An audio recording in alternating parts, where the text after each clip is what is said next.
21 жасар пациентімде циститтің белгілері жылына 4-5 рет қайталанады екен. Көп жағдайда жыныстық қатынастан кейін болатын цистит.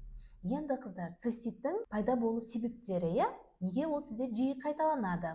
Ол үшін біз гинекологқа барып көрінуіміз керек. Жамбас түбі бұлшықеттері бос ба, әлсіз ба? Жамбас түбі бұлшықеттері әлсіз, қынабыңыз кем болса, бізде уретра тура қынаптың жоғары жағында орналасқан. Оның да бұлшықеттері әлсіреп қалады, жаңағы сфинктері. Содан кішкене ашық күйінде қалып кетіп, жыныстық қатынас кезінде қынаптағы барлық микрофлора сол уретраға түседі. Содан цистит қоза бастайды.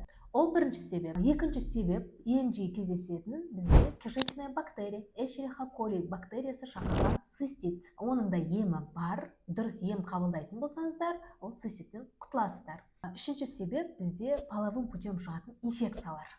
Жиі циститті қоздырады. Сондықтан сіз инфекцияны емдемей, ол цистит сізде қайталана береді. Қыздар, егер де сізде цистит қайталана беріп мазаңызды қашарса, маған жазылып, приемға келіңіз. Циститті алдын алып, оны емдеуге болады.